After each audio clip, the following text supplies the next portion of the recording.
당신은 대체 무슨 생각으로 이러는 거예요? 저는 남편 병수를 바라보며 떨리는 목소리로 말했습니다. 현관문 앞에 선 그 사람은 여행용 캐리어를 끌고 있었습니다. 오늘도 그곳으로 가려는 모습이었죠. 미자야, 미안하다. 그 사람 혼자 둘 수 없어. 미안하면 가지를 말아야죠.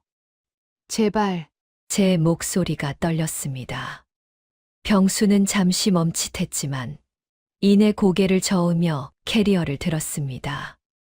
그의 얼굴에는 미안함보다는 결연함이 더 짙게 배어 있었습니다. 나도 힘들어. 하지만 너도 그 여자도 다 소중해. 이해해줘. 이해요? 당신이 다른 여자한테 가는 걸 이해하라고요? 병수는 대답 대신 한숨만 내쉬었습니다. 목요일 밤에 올게. 미안해. 그는 그렇게 문을 닫았습니다. 쿵 하는 소리와 함께 복도에 메아리치는 캐리어 바퀴 소리. 딸각딸각 그 소리가 점점 멀어졌습니다. 저는 그 자리에 주저앉아 눈물을 삼켰습니다. 이게 도대체 무슨 삶인가 싶었습니다. 67년을 살아오며 이런 치욕을 겪게 될 줄은 몰랐습니다. 남편이 다른 여자 집으로 가는 것을 보며 저는 무너져 내렸습니다. 바닥에 주저앉은 채 저는 생각했습니다. 대체 언제부터 제 인생이 이렇게 꼬여버린 걸까요? 남편의 이중 생활이 시작된 건 6년 전 병수가 환갑을 맞던 날의 일입니다. 잔치는 성대했습니다. 서울 강남의 한 예식장을 통째로 빌렸습니다. 자식들이 모두 모였고 친척과 지인들 200명 넘게 축하를 건넸습니다.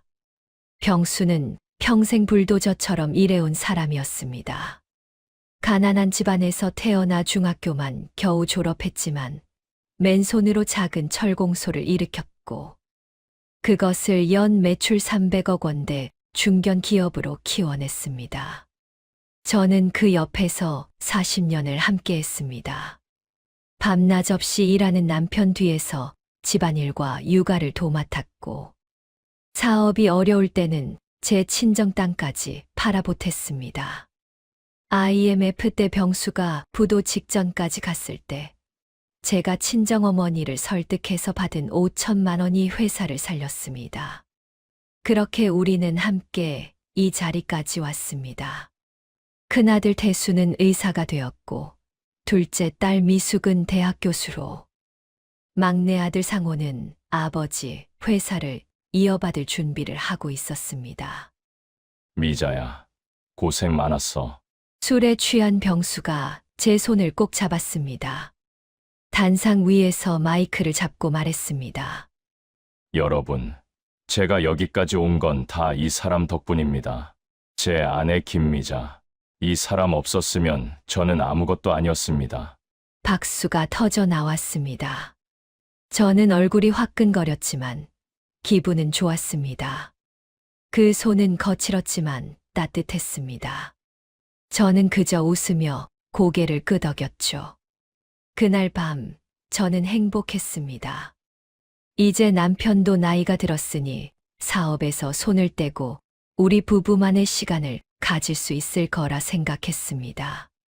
젊은 시절에는 돈 벌기 바빴고 자식 키우기 바빴으니 이제는 우리 둘만의 여행도 가고 손주들 보며 편안하게 살 수 있을 거라 기대했습니다.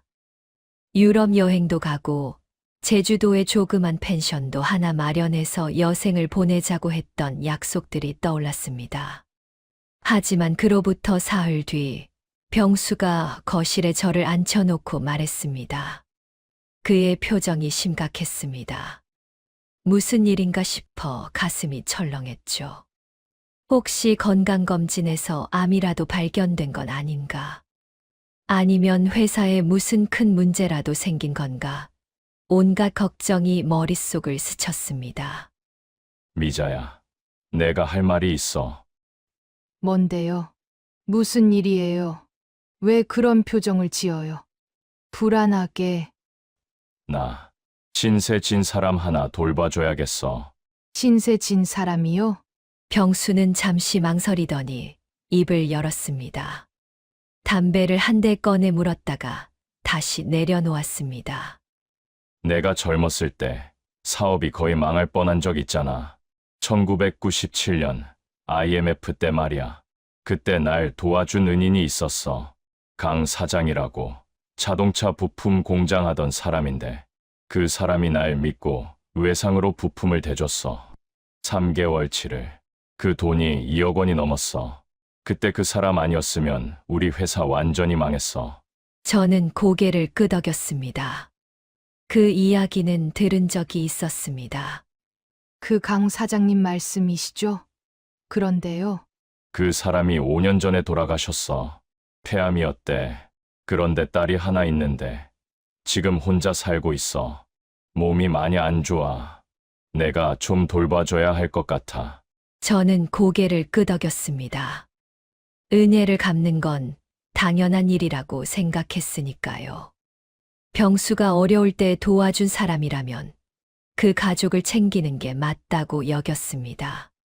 그럼 병원비를 대드리든지 요양보호사를 고용해드리면 되잖아요.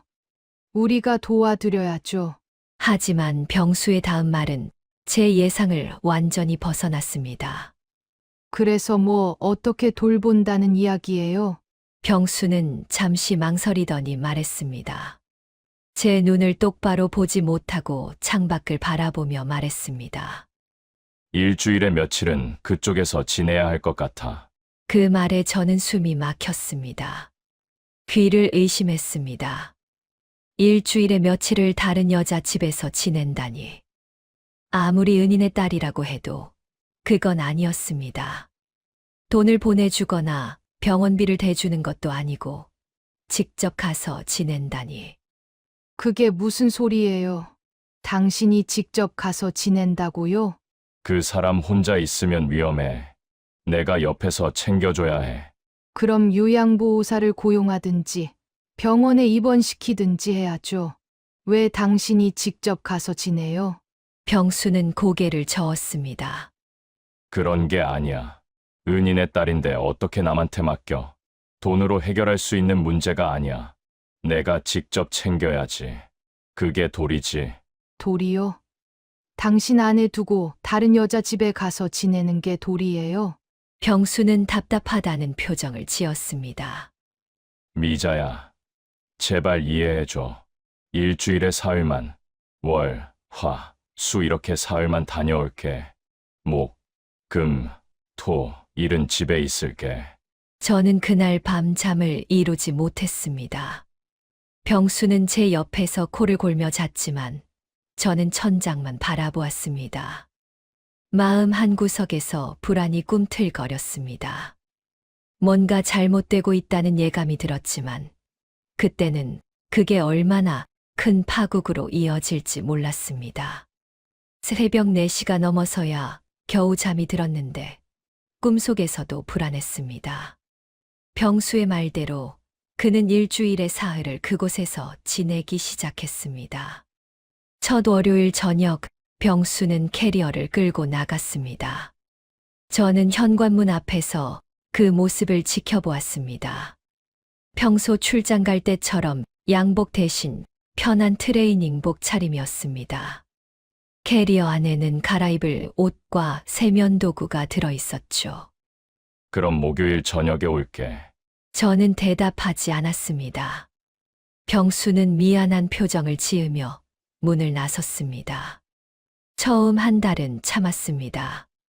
남편이 은혜를 갚는 거라고, 몸이 아픈 사람을 돕는 거라고 스스로를 달랬습니다. 하지만 시간이 지날수록 참기 힘들어졌습니다. 병수가 집에 없는 밤이면 혼자 식탁에 앉아 밥을 먹었습니다. 텅 빈 건너자리가 저를 조롱하는 것 같았습니다. 40년 동안 함께 밥을 먹던 자리가 비어 있으니 밥맛이 나지 않았습니다. 저는 점점 식욕을 잃어갔고 체중도 빠지기 시작했습니다. 한 달 만에 3kg이 빠졌습니다. 밤에는 더 힘들었습니다. 혼자 누워 있으면 온갖 상상이 다 들었습니다. 병수가 그곳에서 무엇을 하고 있을까? 정말로 그 여자를 돌보기만 하는 걸까? 혹시 다른 관계는 아닐까? 잠을 이루지 못하고 뒤척이다가 새벽 3시, 4시까지 깨어있기 일쑤였습니다. 어느 날 참다 못해 물었습니다. 병수가 목요일 저녁에 집에 돌아온 날이었습니다. 저녁을 먹다가 저는 용기를 내어 물었습니다. 그 사람, 나이가 어떻게 돼요? 병수는 반찬을 집다가 고개를 돌렸습니다. 40 중반쯤 될 거야. 45인가 그럴 거야. 45이요? 당신보다 20살이나 어리잖아요. 나이가 무슨 상관이야. 은인의 딸이라니까. 나이가 중요한 게 아니라 은혜를 갚는 게 중요하지. 몸이 어디가 안 좋은데요? 병수는 잠시 망설이더니 대답했습니다. 심장이 안 좋대. 판막 이상이라나 뭐라나. 그래서 무리하면 안 된대. 혼자 있다가 쓰러지기라도 하면 큰일이잖아. 그럼 병원에 입원시키면 되잖아요. 그 사람 병원 싫어해. 집에서 지내고 싶대. 저는 더 이상 말을 잇지 못했습니다. 가슴 속에서 무언가가 끌어올랐지만 꾹 눌러 삼켰습니다. 병수는 다시 밥을 먹기 시작했고 저는 그 옆에서 입술을 깨물었습니다. 45이라니. 저보다 20살이나 어린 여자를 남편이 돌본다는 게 도무지 납득이 가지 않았습니다. 아무리 은인의 딸이라지만 이건 아니었습니다. 자식들이 이 사실을 알게 된 건 2달쯤 지나서였습니다. 어느 날 저녁 큰아들 태수가 갑자기 집으로 찾아왔습니다. 딸 미숙도 함께였습니다. 태수의 표정이 심상치 않았습니다. 평소에는 주말에나 들르는데 평일 저녁에 갑자기 온 것도 이상했습니다. 엄마, 아빠 요즘 어디 다니세요? 전화를 계속 안 받으시네. 저는 가슴이 철렁했습니다. 뭐라고 대답해야 할지 몰라 입술만 깨물었습니다. 일 때문에 좀 바쁘셔. 태수는 의심스러운 눈빛으로 저를 바라보았습니다. 엄마, 무슨 일 있으세요? 아빠가 며칠째 전화도 안 받으시고 회사에도 안 나가신다고 하던데요. 비서한테 물어봤더니 휴가 중이라고 하던데 무슨 휴가를 매주 월화수로 내세요? 저는 더 이상 숨길 수 없다는 생각이 들었습니다. 결국 사실을 털어놓았습니다. 은인의 딸을 돌본다는 것, 일주일의 사흘을 그곳에서 지낸다는 것까지. 태수의 얼굴이 점점 붉어졌습니다. 아빠가 뭐라고요? 은인의 딸을 돌보신데 몸이 안 좋아서. 태수는 자리에서 벌떡 일어났습니다. 이게 말이 됩니까? 아빠가 다른 여자 집에서 일주일에 사흘씩 주무신다고요? 엄마, 정신 차리세요. 이걸 내버려 둔다고요? 이게 말이 된다고 생각하세요? 미숙이도 조심스럽게 거들었습니다. 엄마, 이건 아무리 봐도 이상해요. 요양보호사를 고용하든지 다른 방법도 있잖아요. 그때 현관문이 열렸습니다. 병수가 들어왔습니다. 목요일 저녁 돌아올 시간이었습니다. 병수는 거실에 태수와 미경이 앉아 있는 걸 보고 잠시 멈칫했습니다. 태수야, 왔니? 무슨 일이야?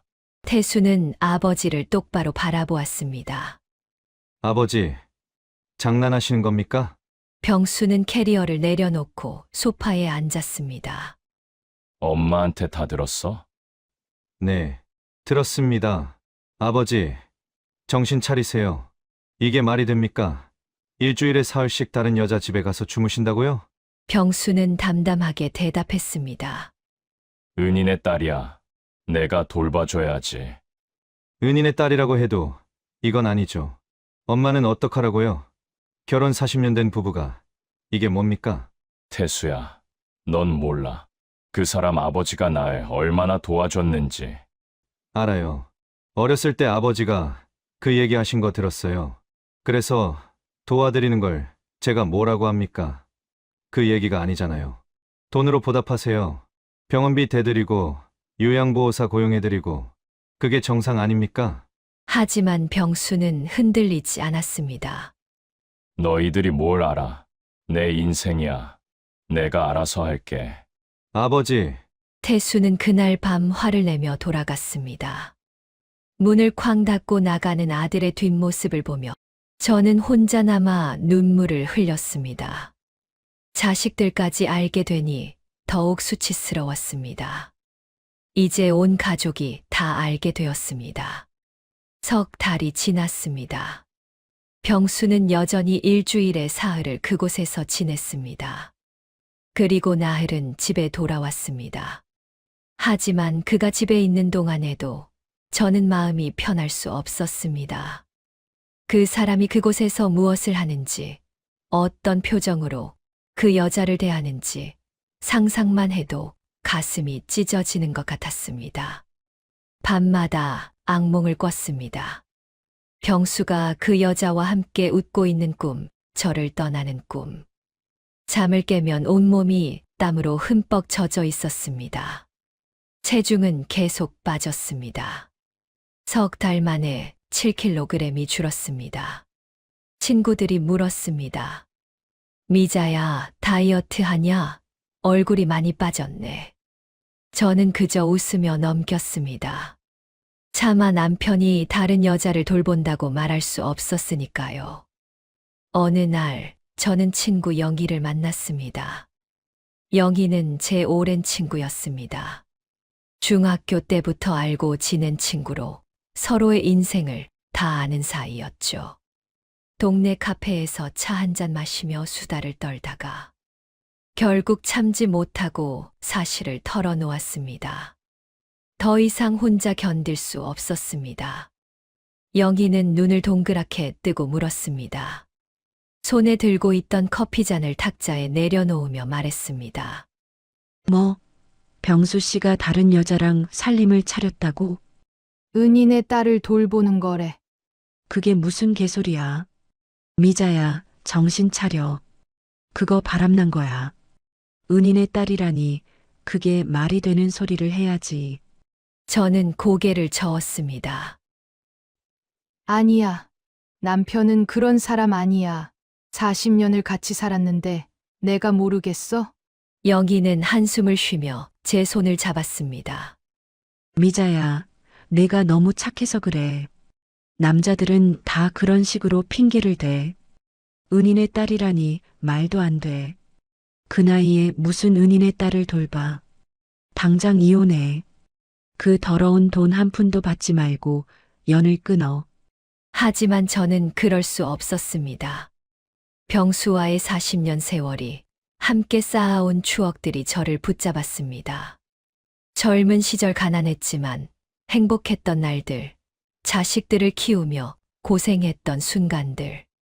모든 게 선명하게 떠올랐습니다. IMF 때 함께 울던 밤, 큰아들이 의대에 합격했을 때 함께 기뻐하던 모습, 첫 손주를 안았을 때의 감격. 그 모든 순간들이 저를 묶어 놓았습니다. 집으로 돌아오는 길, 저는 발걸음이 무거웠습니다. 집 앞에 도착했을 때 병수가 현관에서 저를 기다리고 있었습니다. 오늘은 집에 있는 날이었습니다. 목요일이었으니까요. 어디 갔다 와? 친구 만나고 왔어요. 병수는 제 손을 잡았습니다. 저는 그 손을 뿌리치고 싶었지만 그럴 수 없었습니다. 미자야. 미안해. 내가 너한테 너무 힘든 일 시키는 거 알아. 조금만 더 참아줘. 그의 눈빛은 진심으로 보였습니다.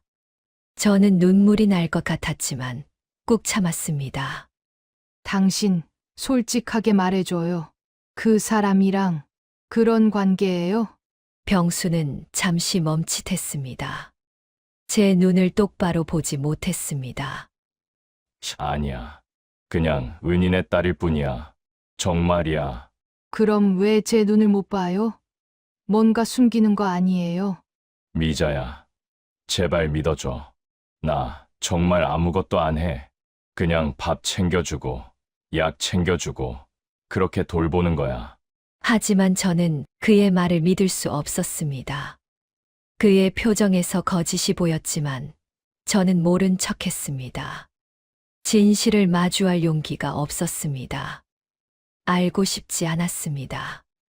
알게 되면 제 인생이 완전히 무너질 것 같았으니까요.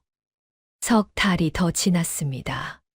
병수는 여전히 두 집을 오갔습니다. 어느새 반년이 되어갔습니다. 저는 점점 지쳐갔습니다. 밤마다 잠을 설쳤고 식욕도 없어졌습니다. 자식들은 걱정스러운 눈으로 저를 바라보았지만 저는 괜찮다고 손사래를 쳤습니다. 둘째 딸 미숙이 찾아와 병원에 가보라고 했지만 저는 거절했습니다. 병원에 가면 제 마음의 병이 드러날 것 같았습니다. 우울증이나 불안장애 같은 진단을 받고 싶지 않았습니다. 어느 화창한 봄날 우연히 그 여자를 보게 되었습니다. 병수가 그곳에 간 날 화요일 오후였습니다. 저는 혼자 재래시장에 갔습니다. 저희 집에서 10분 거리에 있는 큰 시장이었습니다. 평소에 자주 가던 곳이었죠. 채소를 고르고 있는데 저 멀리 병수가 보였습니다. 심장이 멎는 것 같았습니다. 그 옆에는 한 여자가 있었습니다. 키가 크고 날씬한 체구에 단발머리를 한 여자였습니다. 청바지에 흰색 블라우스를 입고 있었습니다. 제가 한 번도 들어보지 못한 아이 같은 웃음소리를 내며 남편의 팔에 매달리듯 기대어 있었습니다. 두 사람은 과일 가게 앞에 서서 딸기를 고르고 있었습니다. 여자가 딸기 하나를 집어 병수의 입에 넣어 주었습니다. 저는 숨이 막혔습니다. 몸이 아픈 사람이라더니 저렇게 건강해 보이는데 병수는 그녀를 바라보며 평생 저에게는 단 한 번도 지어준 적 없는 그런 부드러운 표정을 짓고 있었습니다. 그의 눈빛은 젊은이처럼 반짝였고 입가에는 미소가 걸려 있었습니다. 저와 함께 있을 때는 한 번도 본 적 없는 표정이었습니다. 마치 20대 청년처럼 설레는 표정이었습니다. 저는 그 자리에 얼어붙었습니다. 손에 들고 있던 채소 바구니가 바닥으로 떨어지는 것도 몰랐습니다. 콩나물과 시금치, 깻잎이 더러운 시장 바닥에 쏟아졌지만 주울 생각조차 하지 못했습니다. 머릿속이 하얘졌습니다. 가슴 속에서 무언가가 무너져 내리는 소리가 들렸습니다. 심장이 쿵쾅쿵쾅 뛰었고 숨을 쉴 수 없었습니다. 미자 씨, 괜찮으세요? 옆에 있던 채소 가게 아주머니가 저를 붙잡아 주었습니다. 얼굴이 왜 이렇게 하얘요? 어디 아프세요? 아니에요. 괜찮아요. 저는 도망치듯 그 자리를 떠났습니다. 뒤도 돌아보지 않고 시장을 빠져나왔습니다. 손이 떨려서 현관문 비밀번호를 제대로 누를 수조차 없었습니다. 3번 만에 겨우 문을 열고 들어가 소파에 주저앉았습니다. 눈물이 주르르 흘러내렸습니다. 참았던 감정들이 한꺼번에 터져 나왔습니다. 저는 소리내어 울었습니다. 40년을 함께한 남편이 다른 여자와 저렇게 행복해 보이다니. 내가 평생 받아본 적 없는 표정을 그 여자에게 지어주고 있다니. 몸이 아프다더니 저렇게 건강한데. 대체 뭘 돌본다는 건가요? 1시간을 울었습니다. 아니, 2시간쯤 울었을지도 모릅니다. 눈물이 다 말라버릴 때까지 울었습니다.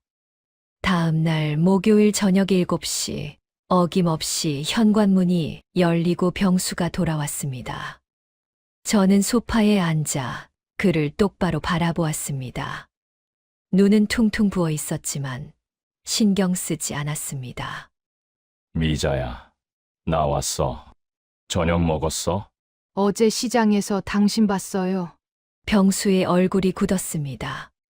손에 들고 있던 캐리어를 바닥에 내려놓았습니다. 순간 당황하는 기색이 역력했습니다. 뭘 봤는데? 당신이랑 그 여자 딸기 고르면서 웃고 있더라고요. 그 여자가 당신 입에 딸기 넣어주던데요. 병수의 얼굴이 하얗게 변했습니다. 그래, 미안해. 미안하다는 말만 하면 다예요? 당신, 나한테 거짓말한 거죠. 그 여자 몸이 아픈 것도 아니고 당신이랑 사귀는 거잖아요. 그렇죠? 병수는 한숨을 쉬었습니다. 소파에 주저앉았습니다. 미자야, 내 말 좀 들어봐. 듣기 싫어요. 당신 때문에 내가 얼마나 힘들었는지 알아요? 반년 동안 내가 얼마나 고통스러웠는지 알아요? 알아. 그래서 미안하다는 거야. 그는 제 손을 잡으려 했지만 저는 뿌리쳤습니다. 손대지 마세요. 더러워요. 병수는 잠시 멈칫했습니다. 그리고 나지막이 말했습니다. 미자야, 나도 힘들어. 하지만 난 너도 버릴 수 없고, 그 사람도 버릴 수 없어. 둘 다 내게 소중한 사람이야. 그 말에 저는 너무 기가 막혀서 웃음이 나올 뻔했습니다. 당신, 지금 무슨 소리 하는 건지 알아요? 40년 같이 산 아내하고 몇 년 알지도 못한 여자를 똑같이 소중하다고요? 알아. 내가 욕심쟁이라는 거 알아. 하지만 이게 내 진심이야. 나도 어쩔 수 없어. 저는 더 이상 말할 수 없었습니다. 그저 눈물만 흘렀습니다. 40년 인생을 함께한 남편이 이런 말을 하다니. 저는 그 순간 제 인생이 무너지는 것을 느꼈습니다. 67년 인생에서 가장 비참한 순간이었습니다. 주말 오후 거실에 3명의 자식들이 한자리에 모였습니다. 엄마, 이혼하세요. 태수가 단호하게 말했습니다. 의사답게 차분하지만 강한 어조였습니다. 아버지는 이미 엄마를 배신했어요. 이혼하고 위자료 받으세요. 제가 변호사 알아봤어요. 김 변호사라고 제 대학 선배인데 이혼 전문이에요. 증거만 있으면 위자료 충분히 받을 수 있대요. 미숙도 거들었습니다. 엄마, 이렇게 사는 게 행복해요? 자존심도 없으세요? 동네 사람들이 다 알아요. 동네 창피해서 이거 어떡해요? 저는 고개를 저었습니다. 아이들 앞에서 눈물을 보이고 싶지 않았지만 참을 수 없었습니다. 자존심이 없는 게 아니야. 그냥 아버지를 사랑해. 너희들은 몰라. 40년이라는 세월이 얼마나 무거운지. 상호가 한숨을 쉬며 말했습니다. 막내답지 않게 단호한 목소리였습니다. 엄마, 그게 사랑이에요? 그냥 집착이죠. 아버지는 엄마를 사랑하지 않아요. 다른 여자한테 가잖아요. 일주일에 사흘씩이나. 아니야. 너희는 몰라. 40년을 함께 산 사람이 얼마나 소중한지. 그 세월을 어떻게 한순간에 잘라낼 수 있겠니? 너희 아버지가 가난했을 때부터 함께했어. 아무것도 없을 때부터 같이 고생했단 말이야. 태수가 답답하다는 표정으로 말했습니다. 엄마, 과거는 과거예요. 중요한 건 지금이에요. 지금 아버지가 엄마한테 어떻게 하는데요? 자식들은 이해하지 못했습니다. 그들의 눈에는 제가 미련하고 한심한 여자로 보였을 겁니다. 하지만 저는 알고 있었습니다. 사랑이란 게 이성으로 설명할 수 없는 것임을요. 40년이라는 세월이 얼마나 무거운 것인지를요. 아이들은 2시간 넘게 저를 설득했지만 저는 고개를 저었습니다. 결국 아이들은 한숨을 쉬며 돌아갔습니다. 그날 밤 병수가 집에 돌아왔습니다. 그는 제가 좋아하는 굴비를 사왔습니다. 영광굴비 한 두름이었습니다. 미자야, 이거 내가 좋아하는 거 아니야? 영광까지 가서 샀어. 그는 제 앞에 앉아 굴비를 구워 주었습니다. 가스레인지에 불을 켜고 정성스럽게 뒤집어가며 구웠습니다. 저는 그 모습을 보며 마음이 흔들렸습니다. 이 사람은 여전히 저를 신경 쓰고 있었습니다. 그것만으로도 위안이 되었습니다. 어쩌면 저는 이런 작은 관심에도 감사해야 하는 비참한 여자가 되어버린 걸까요? 미자야, 무릎 아프다고 했지. 이리 와봐. 병수는 제 무릎을 주물러 주었습니다. 소파에 앉아 제 다리를 자기 무릎 위에 올려놓고 정성스럽게 마사지를 해 주었습니다. 그의 손길은 거칠었지만 따뜻했습니다. 저는 눈을 감았습니다. 40년 전 우리가 처음 만났던 날이 떠올랐습니다. 20대의 저와 병수. 선을 보던 날, 병수는 낡은 양복을 입고 왔었습니다. 가난했지만 당차 보였습니다. 그때 병수는 작은 철공소를 막 시작한 참이었습니다. 저는 그런 그가 좋았습니다. 무엇이든 해낼 것 같은 당찬 모습이 멋있었습니다. 당신, 나 사랑해요? 저는 조심스럽게 물었습니다. 병수는 잠시 손을 멈추고 고개를 끄덕였습니다. 그럼 내가 너를 얼마나 사랑하는데 40년을 같이 살았잖아. 그럼 왜 그 사람한테 가요? 그냥 나랑 있으면 안 돼요? 병수는 잠시 말을 멈췄습니다. 한숨을 쉬었습니다. 그 사람도 소중해. 하지만 너도 소중해. 똑같이 소중해. 미자야, 이해해줘. 저는 더 이상 묻지 않았습니다. 그저 그의 손길을 느끼며 눈을 감았습니다. 이 순간만큼은 병수가 제 것이었으니까요. 비록 일주일에 나흘 뿐이지만요. 이 작은 행복에 만족해야 하는 제 자신이 너무나 비참했지만 어쩔 수 없었습니다. 1년이 지났습니다. 저는 여전히 병수와 함께 살고 있었습니다. 그는 일주일에 사흘은 그곳에서, 나흘은 우리 집에서 지냈습니다. 저는 그 나흘이 너무나 소중했습니다. 그 나흘 동안만큼은 병수가 온전히 제 것이었지만 동시에 그 사흘 동안은 지옥 같았습니다. 남편이 다른 여자와 함께 있다고 생각하면 미칠 것 같았습니다. 하지만 저는 점점 지쳐갔습니다. 몸도 마음도 무너져 내렸습니다. 친구들은 저를 바보라고 손가락질했고, 자식들은 실망스러운 눈으로 저를 바라보았습니다. 자격지심인 건지 동네 사람들도 저를 수군거리는 것처럼 느껴졌습니다. 저는 점점 사람들을 만나기가 두려워졌습니다. 마트에 가는 것도, 동네를 산책하는 것도 무서웠습니다. 사람들의 시선이 느껴졌습니다. 어느 날 저는 병원에 갔습니다.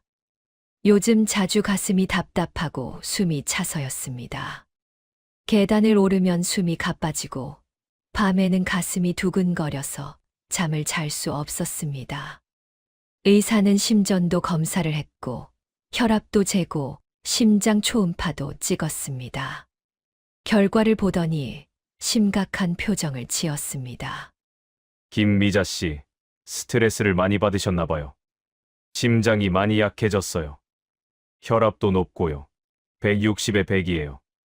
이대로 가다간 큰일 날 수 있습니다. 뇌졸중이나 심근경색 위험이 있어요. 약을 처방받았습니다. 혈압약, 신경안정제. 그날 밤 저는 거울을 보았습니다. 거울 속의 제 모습은 초라했습니다. 주름이 깊어지고 머리카락은 희끗희끗해졌습니다. 1년 사이에 10년은 늙은 것 같았습니다. 눈가의 주름, 입가의 처짐, 하얗게 샌 머리카락들. 이 모든 게 지난 1년간의 고통을 말해주고 있었습니다. 67세가 아니라 77세처럼 보였습니다. 저는 문득 깨달았습니다.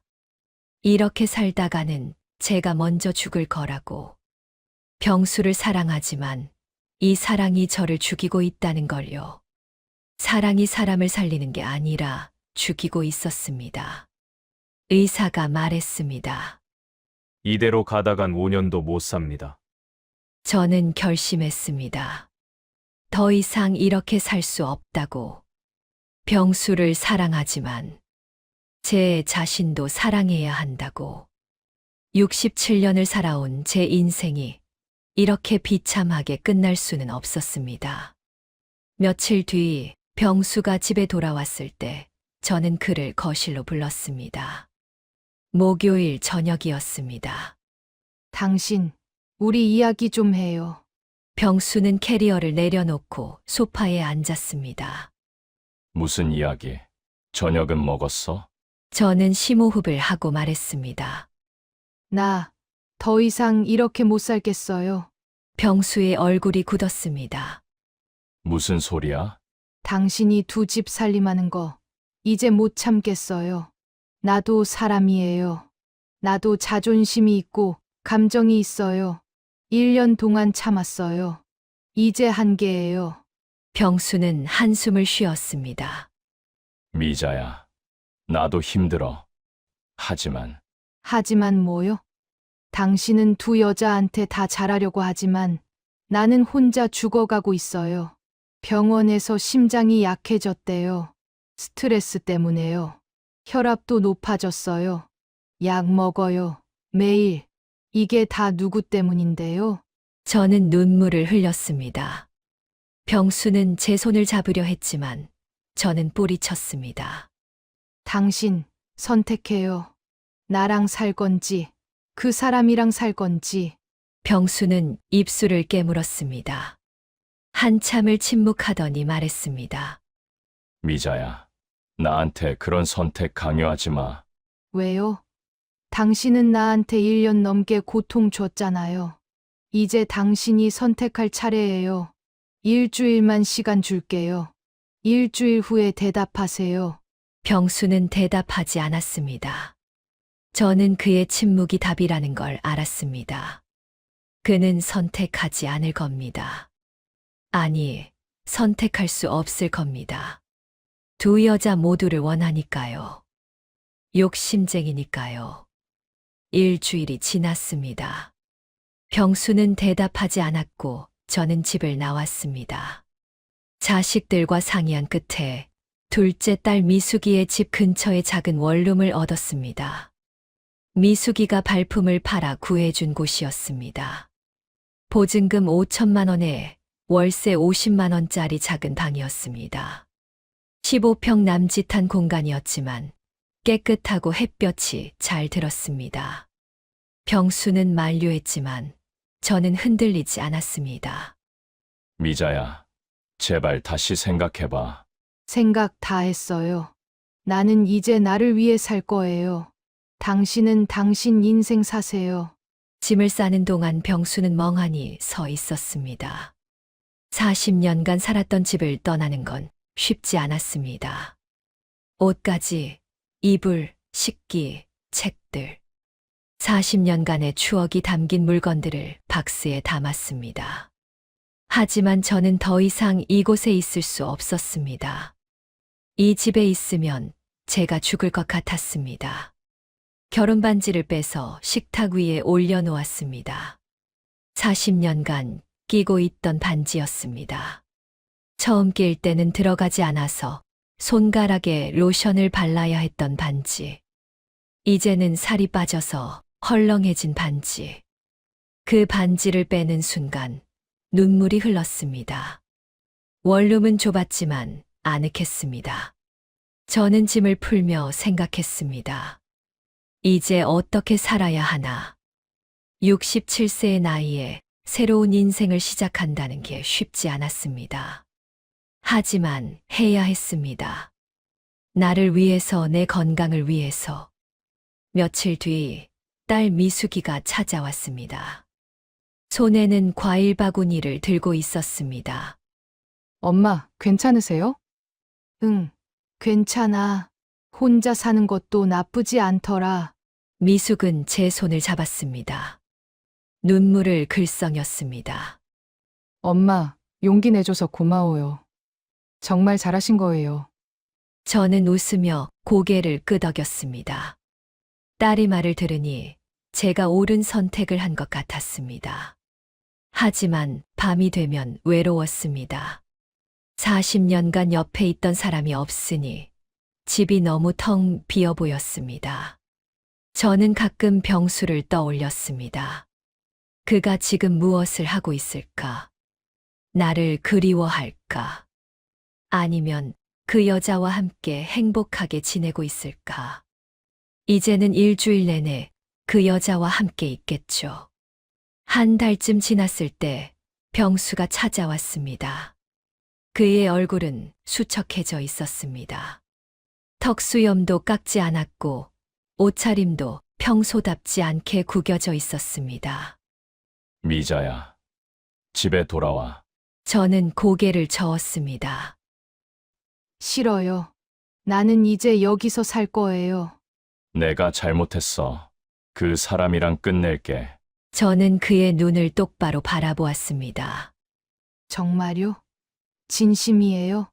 병수는 고개를 끄덕였습니다. 응, 진심이야. 너 없이는 못 살겠어. 한 달 동안 혼자 살아봤는데 너무 힘들어. 집이 텅 빈 것 같아. 저는 잠시 마음이 흔들렸습니다. 40년 세월이 저를 다시 끌어당겼습니다. 하지만 이내 고개를 저었습니다. 설령 그 말이 진심이라 해도 저는 돌아가지 않아요. 병수가 당황하며 되물었습니다. 미자야, 왜? 내가 잘못했다잖아. 끝낸다니까. 당신은 1년 넘게 나를 속였어요. 신뢰가 깨졌어요. 하지만 그게 다가 아니에요. 저는 심호흡을 한 번 하고 말을 이었습니다. 만약 내가 지금 당신을 용서하고 돌아가면 저는 또 두 번째가 되겠죠. 당신 편의대로 오락가락하는 여자가 되고 싶지 않아요. 저는 이제 나 자신을 첫 번째로 두고 싶어요. 제 건강, 제 행복을 첫 번째로 두고 싶어요. 병수는 할 말을 잃었습니다. 한참을 서 있더니 고개를 숙였습니다. 미안해. 정말 미안해. 저는 조용히 문을 닫았습니다. 문을 닫는 순간 눈물이 주르륵 흘러내렸지만 후회는 없었습니다. 이제는 저를 위해 살아야 했습니다. 6개월이 지났습니다. 저는 새로운 삶에 적응해 가고 있었습니다. 미숙이가 자주 찾아왔고 태수와 상호도 가끔 얼굴을 보였습니다. 저는 자식들과 시간을 보내며 조금씩 마음의 상처를 치유해 갔습니다. 손주들도 자주 데려왔습니다. 초등학생인 손녀 지우, 중학생인 손자 민준. 아이들의 웃음소리가 작은 원룸을 채웠습니다. 아이들과 함께 근처 공원에 산책을 가고 맛있는 것도 사주고 그렇게 시간을 보냈습니다. 병수는 가끔 문자를 보냈습니다. 잘 지내냐? 밥은 먹었냐? 몸 조심해라. 미안하다. 저는 답장하지 않았습니다. 하지만 그 문자를 지우지도 않았습니다. 어쩌면 언젠가 다시 읽어볼지도 모르니까요. 가끔은 답장하고 싶은 마음이 들었지만 참았습니다. 어느 날 영희를 만났습니다. 동네 카페에서 커피를 마시며 이야기를 나누었습니다. 미자야, 요즘 어떻게 지내? 얼굴이 많이 좋아졌다. 괜찮아. 혼자 사는 것도 나쁘지 않더라. 오히려 편해. 영희는 웃으며 말했습니다. 그래, 내가 그렇게 말하니 다행이야. 나 진짜 걱정했어. 그래도 너 대단하다. 우리 나이에 그런 결정하기 쉽지 않잖아. 저는 웃으며 고개를 끄덕였습니다. 정말로 건강도 좋아졌습니다. 혈압약을 먹고 규칙적으로 운동하고 스트레스를 받지 않으니 몸이 좋아졌습니다. 한 달에 한 번 병원에 가서 검사를 받는데 의사가 말했습니다. 많이 좋아지셨네요. 이대로만 관리하세요. 하지만 마음 한구석에는 여전히 병수가 자리 잡고 있었습니다. 40년을 함께 산 사람을 잊는다는 게 쉽지 않았습니다. 아침에 눈을 뜨면 여전히 옆자리를 확인하게 되었고, 저녁을 먹을 때면 건너자리를 바라보게 되었습니다. TV를 보다가도 문득 병수가 좋아하던 프로그램이 나오면 생각이 났습니다. 밤에는 가끔 병수를 떠올렸습니다. 그가 저를 위해 굴비를 구워주던 모습, 제 무릎을 주물러주던 따뜻한 손길, 환갑잔치 때 제 손을 잡고 고맙다고 하던 모습, 그 모든 것이 그리웠습니다. 하지만 동시에 그가 다른 여자를 바라보던 부드러운 표정도 떠올랐습니다. 시장에서 봤던 그 장면, 그 표정이 저를 다시 현실로 돌아오게 했습니다. 하지만 저는 알고 있었습니다. 그리움과 사랑은 다르다는 걸요. 저는 병수를 사랑했지만 그와 함께 사는 것은 제 자신을 죽이는 일이었습니다. 사랑한다는 이유로 제 존엄을 포기할 수는 없었습니다. 어느 날 창밖을 바라보며 생각했습니다. 제 인생에서 병수는 가장 큰 사랑이었지만 동시에 가장 큰 고통이었습니다. 그와의 추억은 아름다웠지만 마지막은 쓰라렸습니다. 저는 창문을 열었습니다. 시원한 가을바람이 제 뺨을 스쳤습니다. 단풍이 물든 나뭇잎들이 바람에 흩날렸습니다. 저는 눈을 감았습니다. 40년을 그 사람의 아내, 아이들의 엄마로만 살았습니다. 그 사랑이 저를 갉아먹고 있다는 것도 모른 채 말입니다. 누군가를 지독히 사랑한다는 것이 나 자신을 잃어도 된다는 뜻은 아니었습니다. 67세. 어쩌면 늦었을지 모릅니다. 하지만 저는 비로소 제 이름 석자를 되찾으려 합니다. 김미자. 누군가의 아내가 아닌, 누군가의 엄마가 아닌, 오롯이 저 자신으로 살아가려 합니다. 앞으로 몇 년을 더 살지 모르겠습니다. 10년일 수도, 20년일 수도 있겠죠. 하지만 그 시간 동안만큼은 제가 주인공인 삶을 살고 싶습니다. 누군가를 기다리는 삶이 아니라 제가 원하는 것을 하는 삶. 손주들과 시간을 보내고 친구들과 여행도 가고 하고 싶었던 공부도 하고 그렇게 살고 싶습니다. 저는 그렇게 제 인생의 주인공이 되어 새로운 길을 향해 첫걸음을 내디뎠습니다. 이제는 아무도 제 행복을 빼앗을 수 없습니다. 내 자신이 허락하지 않는 한. 여러분, 오늘 이야기 어떠셨나요? 여러분이 김미자라면 어떤 선택을 하시겠습니까? 댓글로 의견 나눠주세요. 여러분의 이야기가 다른 분들에게 큰 힘이 될 수 있습니다. 구독과 좋아요, 알림 설정도 부탁드립니다. 다음에도 더 좋은 이야기로 찾아뵙겠습니다. 감사합니다. 제 인생에서 가장 무모한 결정을 내린 날, 저는 65이었습니다. 37년간 다닌 회사에서 받은 퇴직금과 집을 판 돈, 그리고 평생 모은 적금까지 합쳐 딱 10억. 저는 이 돈을 트럭에 싣고 바다로 향했습니다. 미친 짓이라고요? 그럴지도 모르죠. 지금부터 제가 어촌마을에 가서 어떻게 제 10억이 증발되었고 무슨 일을 겪었는지를 이야기해 드리겠습니다. 나이는 아까 말씀드렸고 저는 김철수라고 합니다. 아침 6시 서울 집 앞에서 마지막으로 뒤돌아봤습니다. 35년을 살았던 아파트가 저 멀리 작아져 갔습니다. 조수석에 앉은 아내 미경이가 작게 한숨을 쉬었습니다. 여보, 정말 후회 없겠어? 저는 핸들을 꽉 잡고 대답했습니다. 미경아, 후회하면서 사는 게 더 무서워. 이제 우리 나이에 언제 또 이런 모험을 해보겠어. 고속도로를 달리면서 창밖으로 스쳐 지나가는 풍경들을 봤습니다. 회색빛 도시가 점점 푸른 산으로 바뀌어 갔습니다. 가슴이 뛰기 시작했습니다.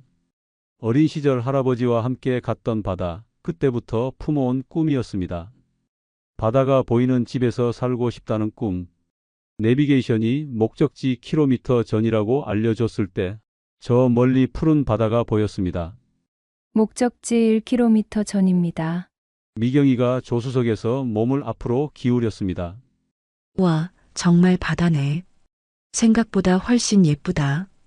그때였습니다. 정말 바다 냄새가 차 안으로 스며들기 시작했습니다. 짭조름하고 비린내 가득한, 그러나 왜 이렇게 그리운 냄새인지. 저는 차를 길가에 세우고 창문을 활짝 열었습니다. 푸른 포구, 인구 230명의 작은 어촌마을. 인터넷에서 본 사진 그대로였습니다. 아니, 사진보다 더 아름다웠습니다. 하얀 등대가 서 있는 작은 언덕, 알록달록한 어선들이 정박해 있는 포구, 그리고 바다를 바라보고 있는 몇 채의 펜션들. 여기서 펜션을 운영할 거야. 바다향 펜션. 어때, 이름 괜찮지? 미경이가 처음으로 환하게 웃었습니다. 좋아. 정말 좋은 것 같아.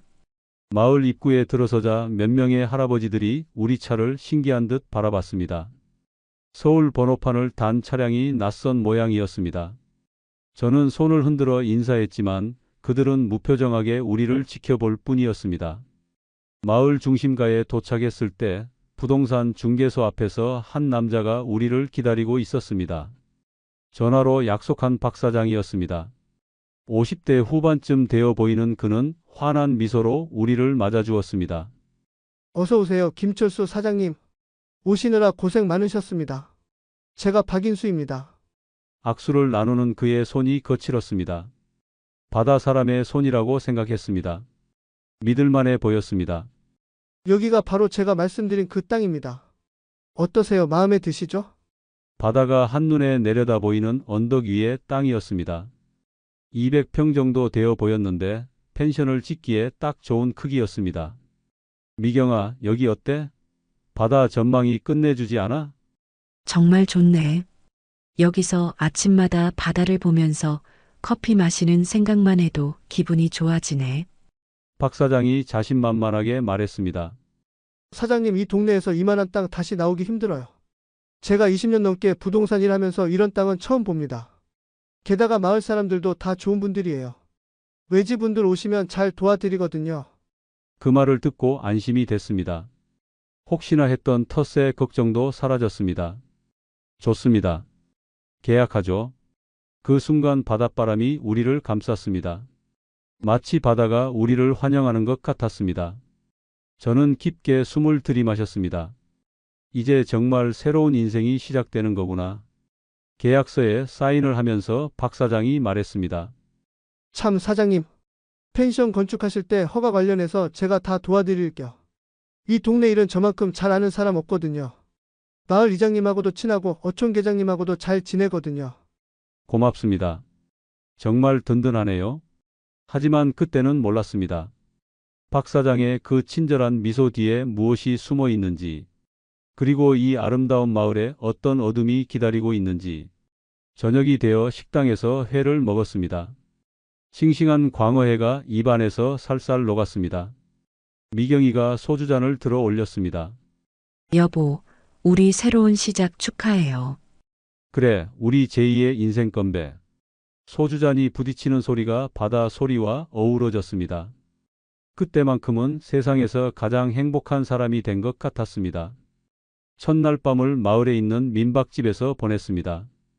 바다 소리를 들으며 잠들 줄 알았는데 새벽 4시부터 시작되는 어선들의 엔진 소리에 잠이 깼어요. 미경이가 베개를 머리에 덮으며 투덜거렸습니다. 여보, 너무 시끄럽네. 어떻게 매일 이런 소리를 들으면서 살지? 익숙해지면 괜찮을 거야. 이것도 바다 마을의 정취 아닌가. 하지만 솔직히 생각보다 시끄러웠습니다. 서울에서 살 때는 상상도 못했던 소리였어요. 아침 7시 민박집 사장님 할머니가 정성스럽게 차려준 아침상을 받았습니다. 갓 잡은 생선구이와 미역국, 그리고 직접 담근 김치까지. 정말 맛있었어요. 할머니, 정말 맛있습니다.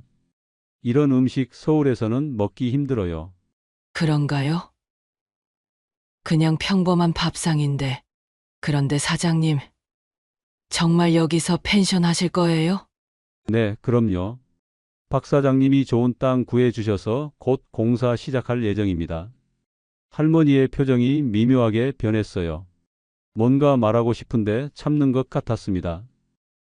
그게 박 사장이 그런 말 했나요? 네? 무슨 말씀이세요? 아, 아니에요. 그냥 궁금해서. 우리 마을에 펜션이 또 생기면 좋긴 하겠네요. 또 라는 말이 걸렸습니다. 이미 펜션이 있다는 뜻인가요? 할머니, 혹시 이 마을에 펜션이 또 있나요? 응, 있긴 해요. 바다뷰 펜션이랑 해돋이 펜션. 둘 다 마을 토박이들이 하는 거예요. 그제야 어제 본 펜션들이 떠올랐습니다. 박 사장은 경쟁업체가 있다는 말을 한마디도 안 했는데요. 식사를 마치고 마을을 둘러보기로 했습니다. 낮에 보니 어제 밤보다 더 아름다웠어요. 하지만 뭔가 이상했습니다. 마을 사람들이 우리를 보는 시선이 차갑다는 느낌이 들었거든요. 포구에서 그물을 손질하던 어부 아저씨에게 다가갔습니다. 안녕하세요. 저희 어제 이사 온 김철수, 정미경입니다. 아저씨는 고개만 까딱했을 뿐 말이 없었어요. 옆에 있던 다른 어부가 중얼거렸습니다. 또 서울 것들이 왔네. 그 말이 제 귀에 들렸지만 못 들은 척했습니다. 미경이 제 옷자락을 살짝 잡아당겼어요. 마을 중심가에 있는 가게에 들어갔습니다. 생필품도 사고 인사도 드릴 겸해서요. 안녕하세요. 이 마을에 새로 이사 온 김철수입니다. 50대쯤 되어 보이는 가게 주인 아주머니가 시큰둥하게 대답했습니다. 아, 네. 어서 오세요. 라면이랑 휴지 좀 주세요. 그리고 이 마을에서 생활하려면 뭘 주의해야 할까요? 별거 없어요. 조용히 살면 되죠. 그 말투에서 우리를 귀찮아한다는 느낌이 확실했습니다. 가게를 나오면서 미경이 작은 소리로 말했어요. 여보, 사람들이 좀 차갑지 않아요? 아직 서로 모르니까 그런 거야. 시간이 지나면 친해질 거야. 하지만 속으로는 불안했습니다. 인터넷에서 본 것처럼 정말 다정한 어촌 마을이 맞나 싶었거든요. 오후에 박 사장과 만나기로 한 약속 시간이 되었습니다. 마을회관 앞에서 기다리고 있던 그는 여전히 환한 미소였어요. 사장님 잘 주무셨어요. 오늘 마을 이장님하고 어촌 계장님 만나 뵙게 해드릴게요. 인사는 미리 드려야죠. 고맙습니다. 정말 든든해요. 마을회관 안으로 들어가니 60대쯤 되어 보이는 두 분이 앉아 계셨습니다. 박 사장이 소개해 주었어요. 이장님, 어촌 계장님. 제가 말씀드린 김철수 사장님이세요. 김두만 이장은 덩치가 큰 분이었는데 악수할 때 손에 힘을 꽉 줬습니다. 반갑습니다. 우리 마을에 오신 걸 환영해요. 어촌계장 최봉수는 좀 더 말랐지만 눈빛이 날카로웠어요. 펜션 사업하신다고 들었는데 쉽지 않을 거예요. 그 한마디에서 벌써 경고의 의미가 느껴졌습니다. 열심히 하겠습니다. 마을 발전에도 도움이 되도록 노력할게요.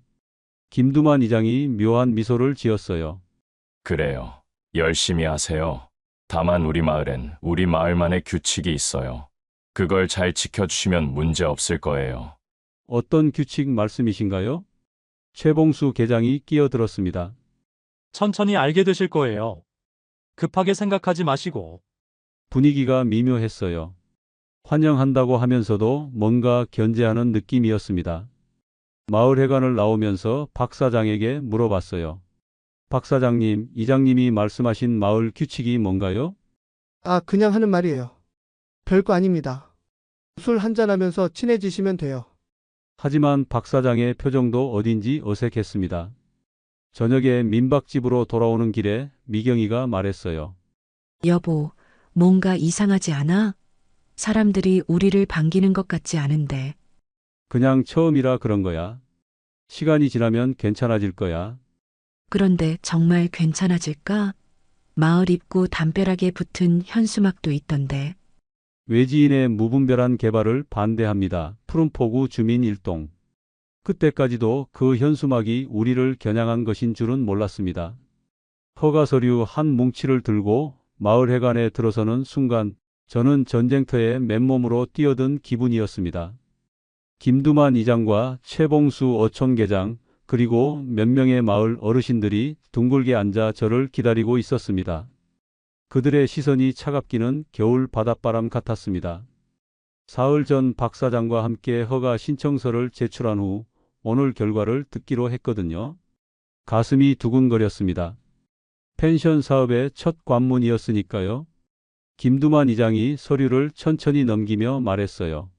김 사장님, 앉으세요. 할 얘기가 좀 있어요. 의자에 앉자마자 분위기가 무거웠습니다. 최봉수 어촌계장이 팔짱을 끼며 입을 열었어요. 사장님, 솔직히 말씀드릴게요. 펜션 허가 내주기가 쉽지 않습니다. 왜요? 서류는 다 갖췄는데요. 박 사장님이 확인해 보셨다고 했잖아요. 서류야 당연히 맞죠. 하지만 우리 마을엔 다른 문제가 있어요. 김두만 이장이 커피를 한 모금 마시고 천천히 말했습니다. 우선 주차장 문제예요. 사장님 땅에서 펜션하면 손님들 차가 어디로 다녀요? 우리 마을 길은 좁거든요. 주차장은 펜션 부지 안에 만들 계획입니다. 충분한 공간이 있어요. 그게 문제가 아니에요. 마을 진입로 말입니다. 관광버스라도 들어오면 어쩌려고 해요? 관광버스까지는 생각 못했습니다. 하지만 승용차 정도야 문제 없을 것 같은데요. 최봉수 어촌계장이 비웃듯이 말했어요. 사장님, 장사를 너무 쉽게 생각하시는군요.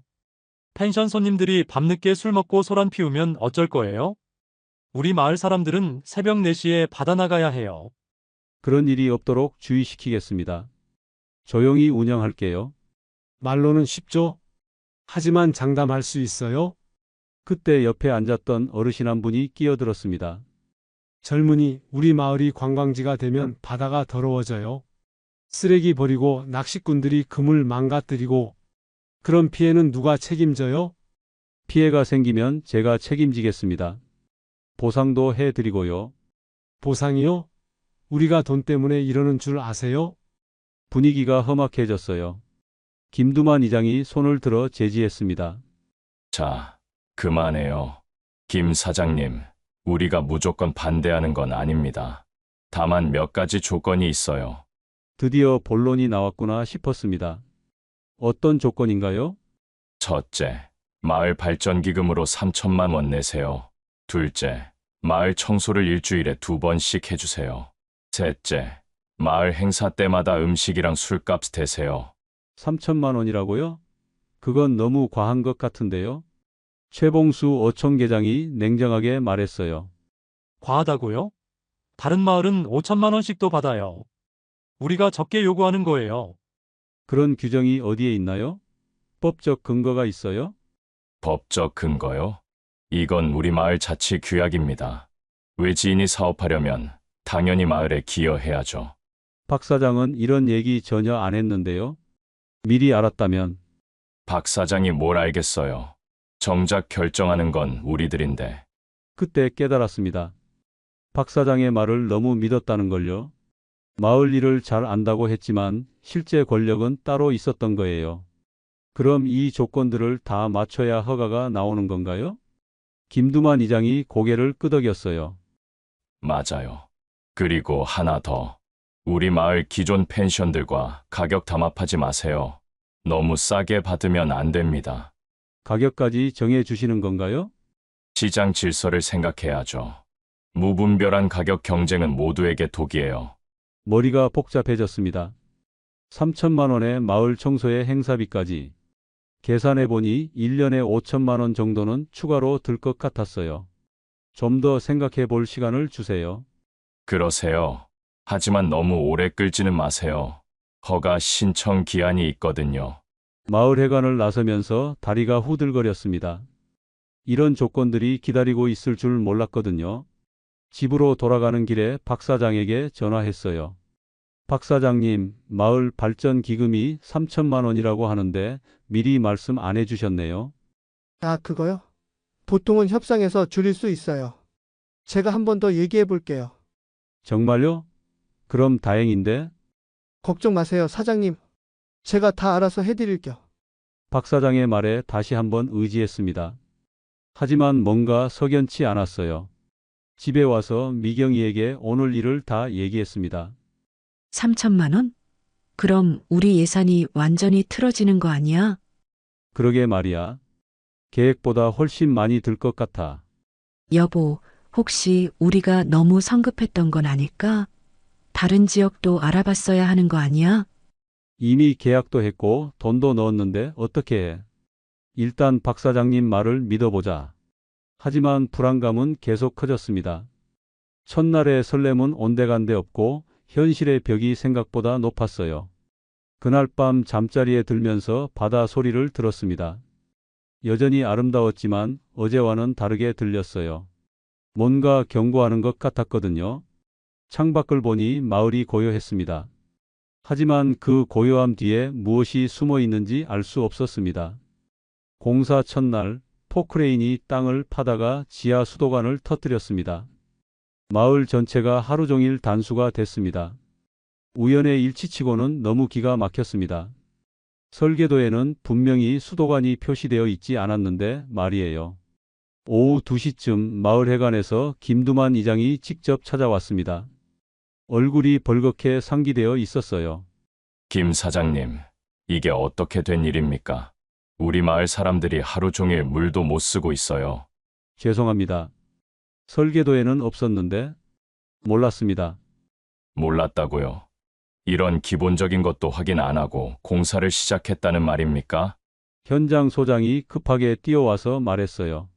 사장님, 수도관 복구하는데 3일 정도 걸릴 것 같습니다. 그리고 복구 비용이 500만 원 정도 나올 것 같아요. 500만 원이라고요? 김두만 이장의 목소리가 더 커졌습니다. 당연히 복구비는 사장님이 내셔야죠. 누구 때문에 터진 건데요? 물론입니다. 제가 책임지겠습니다.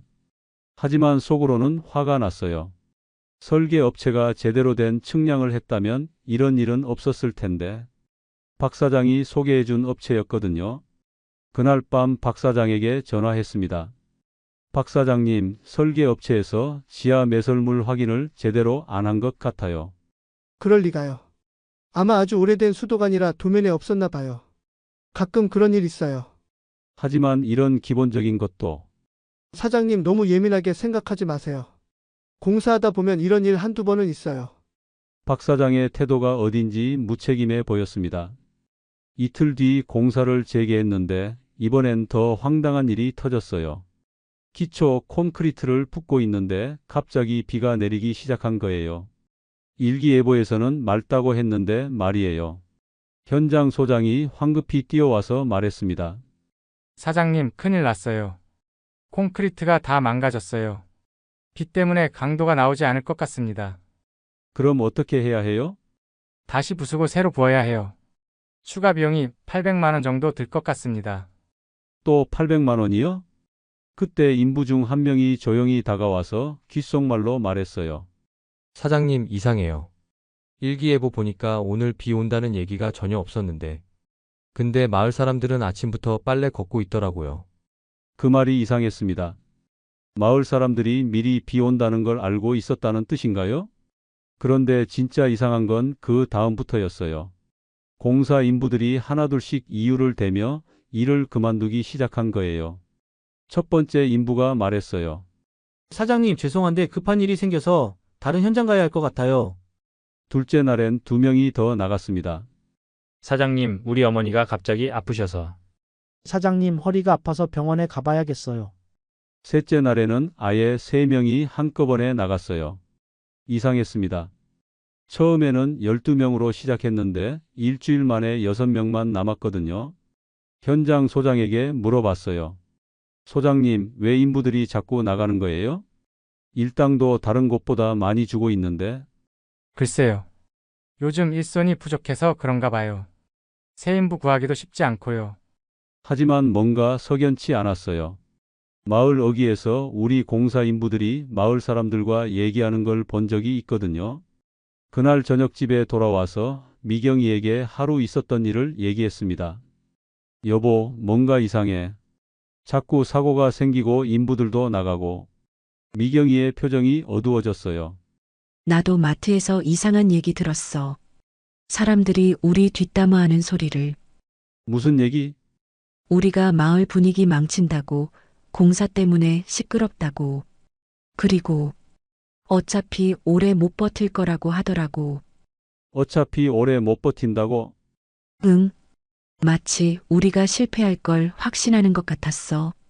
그 순간 섬뜩함이 느껴졌습니다. 혹시 이 모든 일들이 우연이 아닌 건 아닐까요? 다음 날 새벽 현장에 가보니 더 충격적인 일이 기다리고 있었어요. 어제 저녁에 쌓아둔 자재들이 엉망이 되어 있었거든요. 현장 소장이 황급히 보고했습니다. 사장님, 밤사이 누가 자재를 흐트려 놓은 것 같아요. CCTV가 없어서 확인은 안 되지만. 고의적으로 누가 한 거라는 말이에요? 글쎄요. 바람에 날린 걸 수도 있고. 하지만 이 정도로 흩어지려면 그때 남은 인부 한 명이 조용히 다가와서 말했어요. 사장님 죄송한데 저도 그만둬야 할 것 같아요. 왜요? 무슨 일 있나요? 그냥 이 현장이 좀 이상해요. 계속 사고 나고 마을 분위기도 안 좋고 불안해서 일하기가 힘들어요. 그 인부까지 나가니까 정말 막막했어요. 12명 중에 이제 5명만 남았거든요. 그날 오후 박 사장을 만났습니다. 박 사장님, 도대체 왜 이런 일들이 계속 생기는 거예요? 인부들도 자꾸 나가고. 사장님 너무 예민하게 생각하지 마세요. 공사하다 보면 원래 이런 일들 있어요. 하지만 너무 자주 생기잖아요. 뭔가 의도적인 것 같은데. 의도적이라니요. 그런 생각은 안 하시는 게 좋아요. 마을 사람들이 오해할 수 있어요. 박 사장의 반응이 뭔가 어색했어요. 진짜 도와주려는 사람의 반응이 아닌 것 같았습니다. 집에 돌아와서 미경이가 심각한 표정으로 말했어요. 여보, 우리 서울로 돌아가는 게 어때? 갑자기 웬 소리야? 계속 이런 식이면 돈만 날리고 끝날 것 같아. 벌써 1,000만 원도 넘게 추가로 들었잖아. 미경아, 벌써 포기할 수는 없어. 우리가 꿈꿔온 일이잖아. 꿈은 좋지만 현실을 봐야지. 마을 사람들이 우리를 원하지 않는데 억지로 있어서 뭐해? 미경이의 말이 마음에 아팠지만 틀린 말은 아니었어요. 하지만 이렇게 쉽게 포기할 수는 없었습니다. 좀 더 버텨보자. 분명히 방법이 있을 거야. 하지만 그날 밤 잠자리에서 곰곰이 생각해보니 정말 막막했어요. 비가 온 건 그렇다 쳐도 수도관 터진 것이나 자재를 흐트려 놓은 것, 인부들이 자꾸 그만두는 것이 마음에 계속 걸렸습니다. 이 모든 일들이 정말 우연일까요? 아니면 누군가의 계획된 방해 공작일까요? 창밖으로 보이는 바다가 여전히 아름다웠지만 더 이상 평온해 보이지 않았습니다.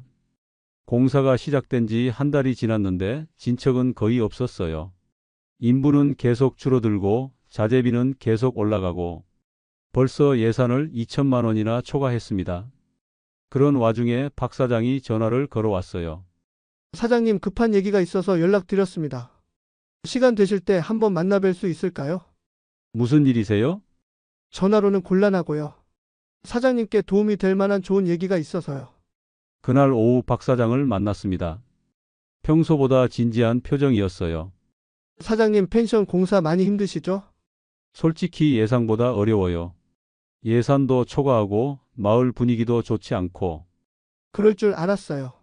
사실 이 마을에서 외지인이 사업하기는 쉽지 않거든요. 그럼 처음부터 말씀해 주시지.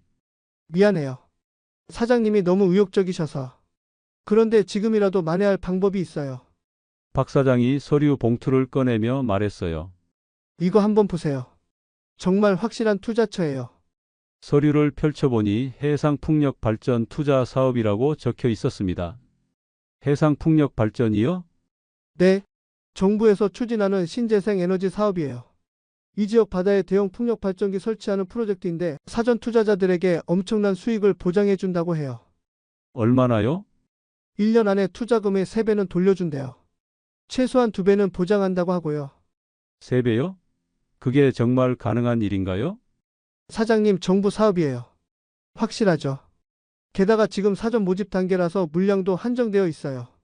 서류를 자세히 보니 정부 로고도 있고 담당 공무원 이름도 적혀 있었어요. 그럴듯해 보였습니다. 하지만 펜션 공사도 끝내야 하는데 여유 자금이 있을까요? 사장님 생각해 보세요. 펜션 사업은 언제 수익이 날지 모르잖아요. 하지만 이 투자는 확실해요. 1억만 넣으셔도 3억이 되어 돌아와요. 1억이요? 많다고 생각하시는 거예요. 3억이 되어 돌아오는데 그럼 펜션 공사비 걱정도 없어지고 마을 발전 기금도 충분히 낼 수 있어요. 박 사장의 말에 솔깃했습니다. 정말 그렇게 된다면 모든 문제가 해결될 텐데 확실한 거예요? 100% 확실해요. 제가 이미 5천만 원 넣었거든요. 사장님한테만 특별히 알려드리는 거예요. 박 사장이 자기 통장 내역을 보여줬어요. 정말 5천만 원이 출금되어 있었습니다.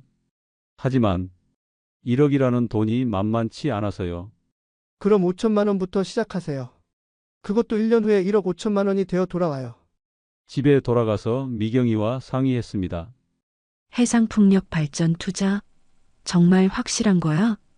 박 사장이 정부 사업이라고 하던데 서류도 다 갖춰져 있고 그런데 너무 수익이 높은 거 아닌가? 뭔가 이상해. 그게 정부 사업의 특징이야.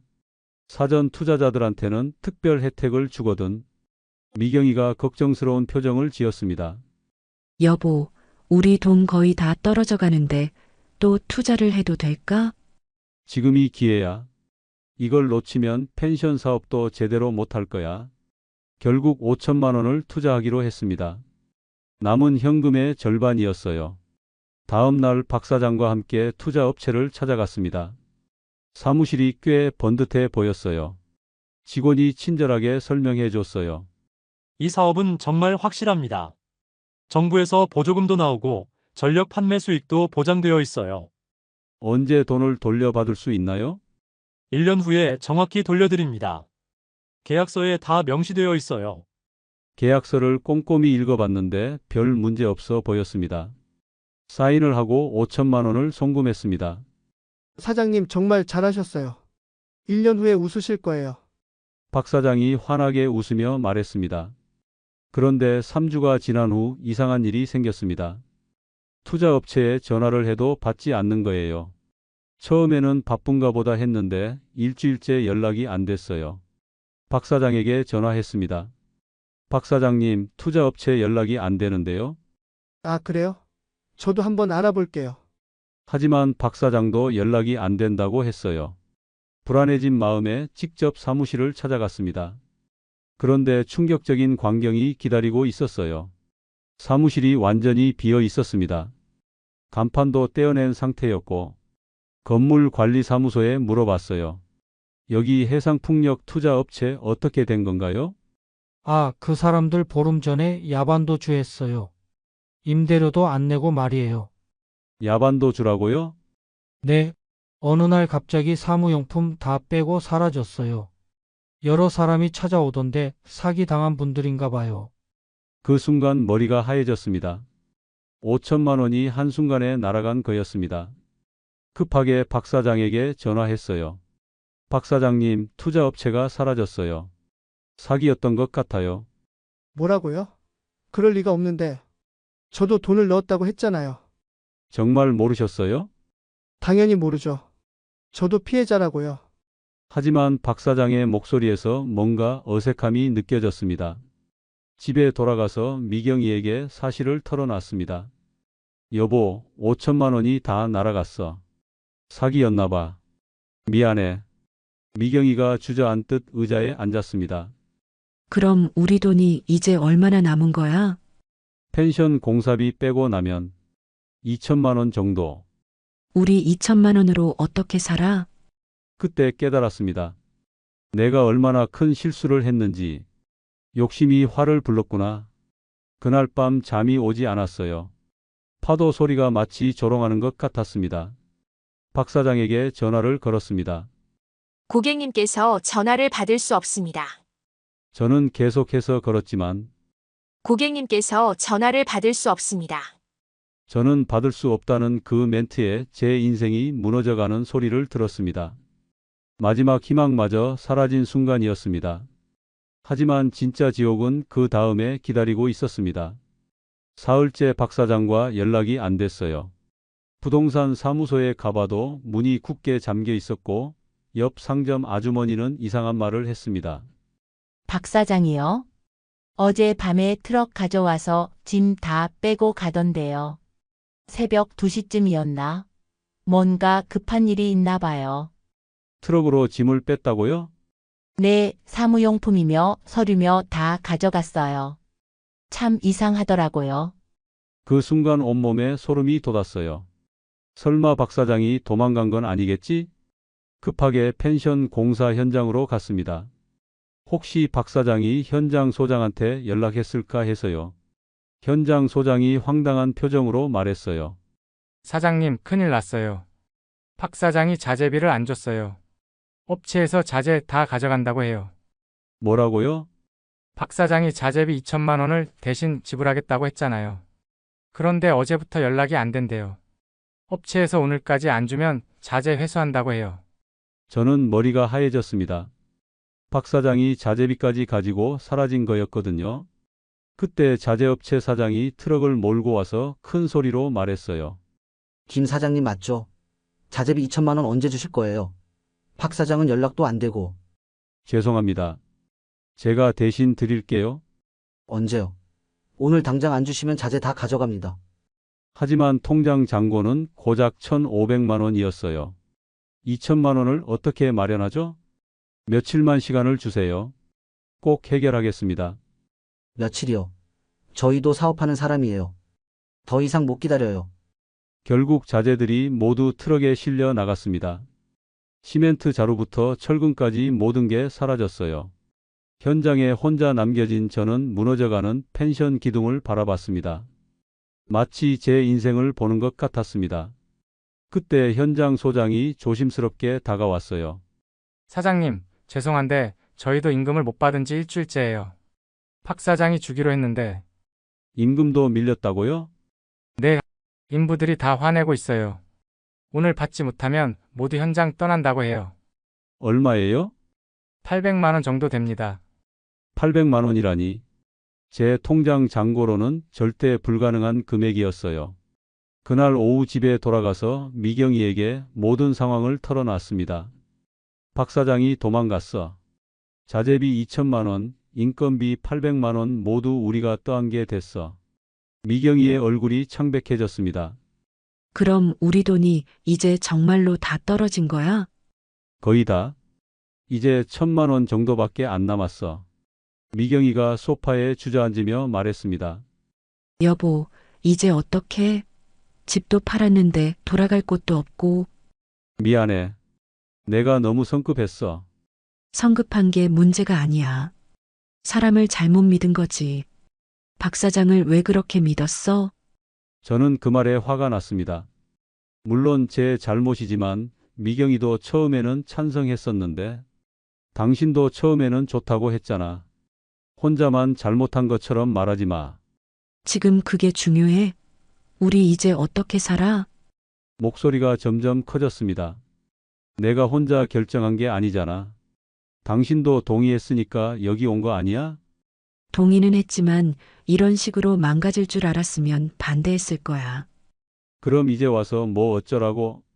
모르겠어. 정말 모르겠어.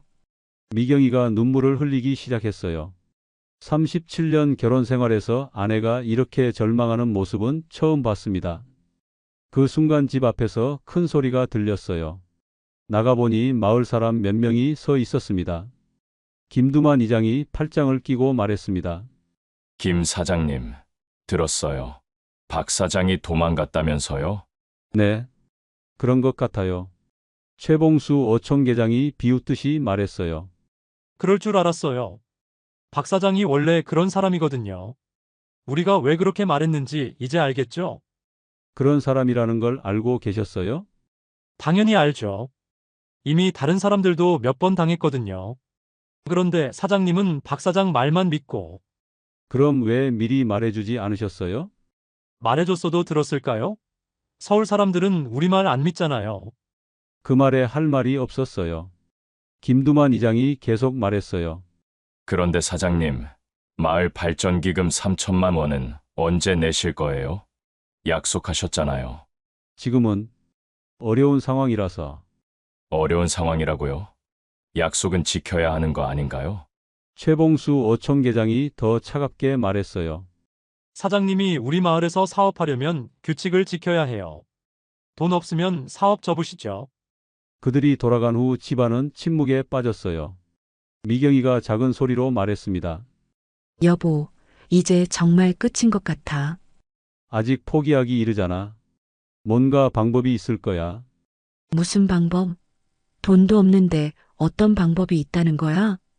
그때 정말 화가 폭발했습니다. 그럼 어쩌라고?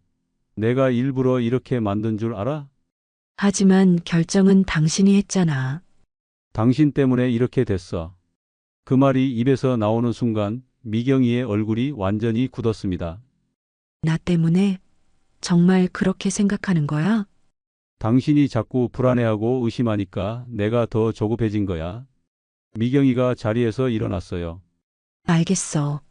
내가 나쁜 거였네.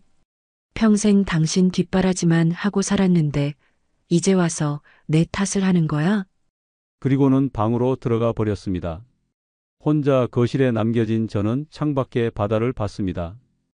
여전히 아름다웠지만 이제는 미워 보였어요. 이 바다가 우리를 속인 건 아닐까? 그날 밤 미경과 등을 돌리고 잤습니다. 37년 결혼 생활에서 처음 있는 일이었어요. 새벽에 깨어 옆을 보니 미경이 조용히 울고 있었습니다. 하지만 사과할 용기가 나지 않았어요. 모든 게 끝났다는 생각이 머릿속을 지배했습니다. 컨테이너 박스 안에서 맞는 첫 번째 아침이었습니다. 녹슨 철판 벽 사이로 스며드는 새벽빛이 차갑기만 했어요. 미경이와는 돈 문제도 있고 사이가 안 좋아져 따로 지내기로 했습니다. 이제 정말 바다까지 온 거구나.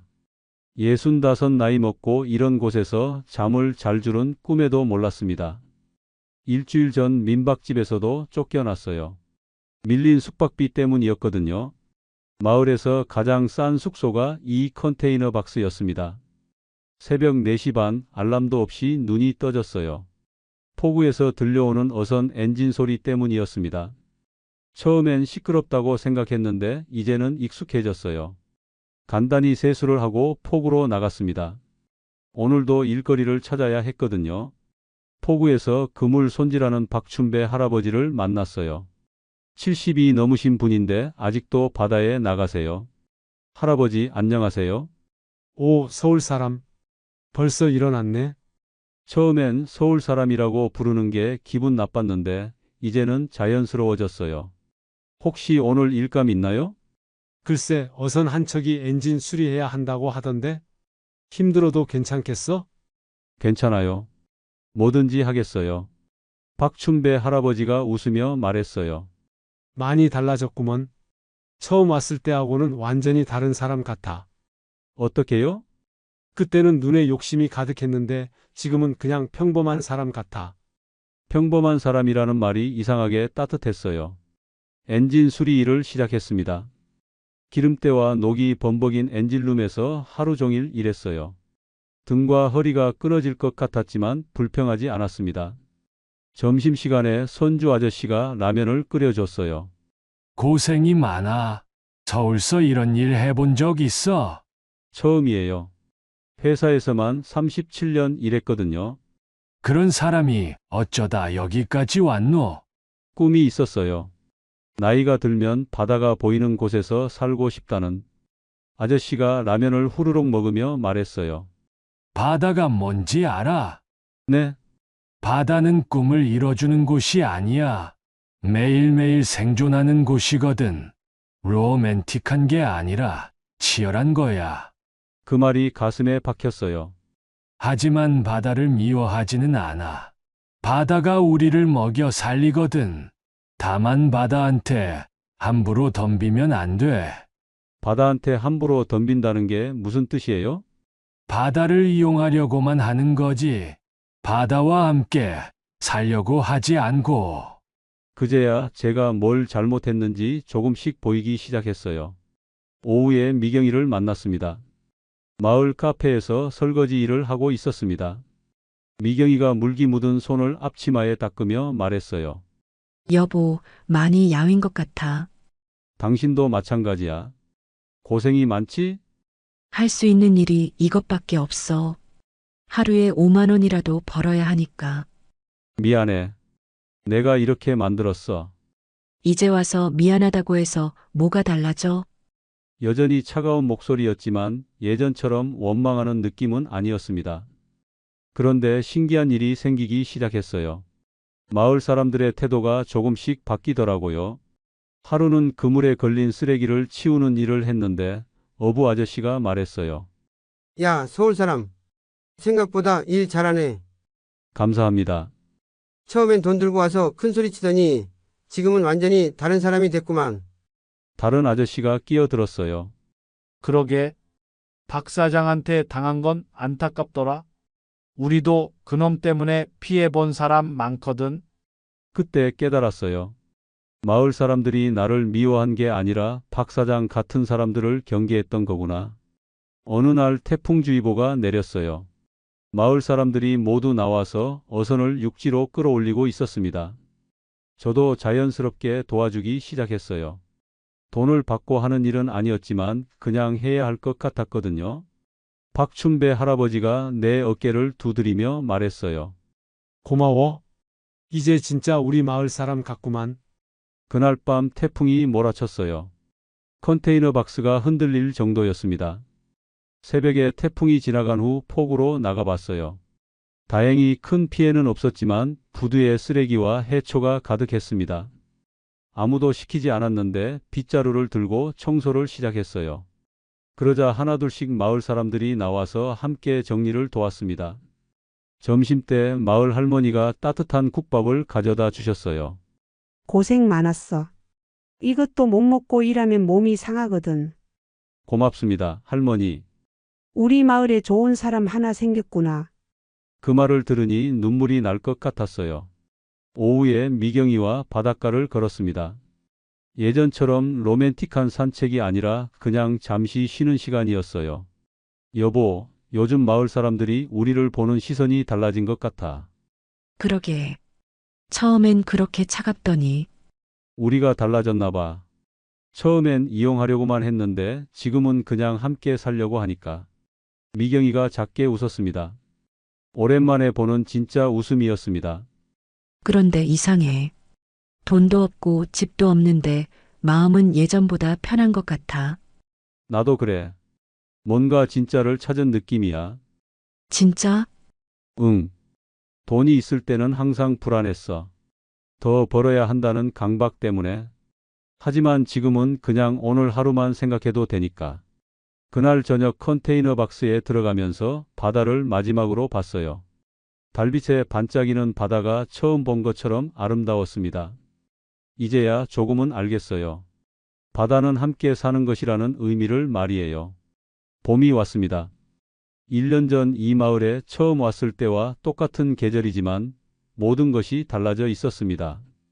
그때의 저는 10억을 들고 온 성공한 은퇴자였고 지금의 저는 빈털터리 막노동꾼이죠. 하지만 이상하게도 지금이 더 행복합니다. 새벽 4시 어김없이 폭우로 향했습니다. 6개월째 계속하고 있는 일상이었습니다. 오늘은 박춘배 할아버지 배에서 그물 정리를 돕기로 했거든요. 박춘배 할아버지가 반갑게 맞아주셨어요.